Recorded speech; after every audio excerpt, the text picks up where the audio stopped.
Aujourd'hui, dans un établissement, vous pouvez avoir entre 50 et 100 logiciels différents. Si on étend la problématique au niveau d'un territoire, vous multipliez le nombre par 4, par 5, par 10. Et tous ces logiciels traitent du même patient.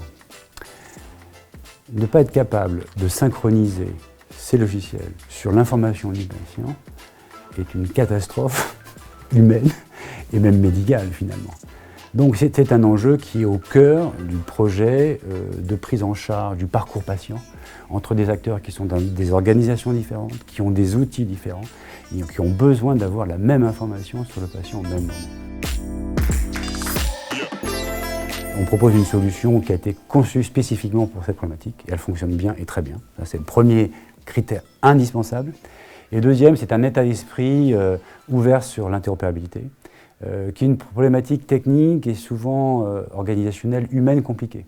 Parce qu'on est amené à établir des dialogues, des communications entre des acteurs qui ne sont pas naturellement, spontanément, qui n'ont pas spontanément envie de communiquer. Donc il y a la technologie d'une part et puis une approche assez pragmatique, mais avec des valeurs claires sur ce qu'on doit faire pour pouvoir guider l'établissement à optimiser cette interopérabilité. Dans la constitution des offres que le groupe NES va proposer au marché, l'interopérabilité sera native et naturelle. Il n'est pas question d'offrir des solutions disparates, non communicantes entre elles, et surtout avec l'extérieur. Donc on apporte au groupe ce savoir-faire, favoriser la communication, l'interopérabilité au sein des solutions qui constitueront au fur et à mesure l'offre de NES qui va s'enrichir.